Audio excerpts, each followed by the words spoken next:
Gyökeres claque la porte du Sporting, Mbappé traité de problème et le PSG à 90 minutes de l'histoire. C'est la scène chope du jour. Victor Gyökeres refuse carrément de s'entraîner avec le Sporting. Bras de fer lancé, sanction ou pas, il veut partir immédiatement. Mais du côté du club, le président contre-attaque. S'il pense nous faire céder, il se trompe lourdement. L'ambiance est électrique à Lisbonne.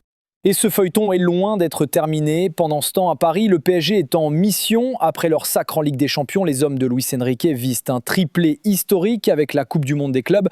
Bayern, Real, peut-être Chelsea. En finale, un chemin de champion du monde. Le Parisien s'enflamme, Paris vole vers la victoire. Mais en Espagne, on parle d'une finale de l'argent entre deux empires millionnaires. Peu importe, Paris peut écrire l'une des plus grandes pages de son histoire.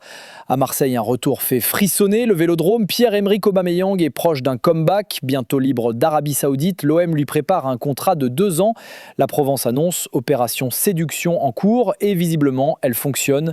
Du côté de Barcelone, on fête un futur roi. Lamine Yamal a 18 ans, déjà comparé à Pelé, déjà décisif avec l'Espagne. À son âge, il est plus qu'un espoir. C'est une star mondiale en devenir.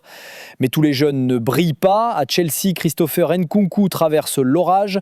Recruté pour 60 millions, blessé, en difficulté. Cette finale pourrait être son dernier test. Sinon, la sortie. Et pendant ce temps, à Madrid, c'est silence radio. Le Real prépare son mercato avec les 73 millions récupérés à la Coupe du Monde des clubs.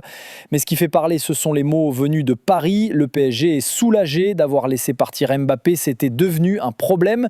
Des propos froids, tranchants, qui en disent long sur la rupture. En Italie, l'Inter Milan fonce sur Loïs Openda. Profil idéal selon le Corriere dello Sport. Et à Naples, le buteur Luca donne 48 heures pour boucler son transfert. C'est la guerre du temps. Et enfin, au Portugal, Benfica veut frapper fort. Almada, Barrenechea et surtout Joao Félix sont dans le viseur. Le joueur a dit oui, mais Chelsea réclame 40 millions. Le deal est proche, très proche. Et toi, tu penses que Paris peut tout gagner? Tu crois que Mbappé est un problème ou une légende? Dis-le en commentaire. Abonne-toi pour suivre tous les rebondissements et active la cloche car le mercato ne dort jamais.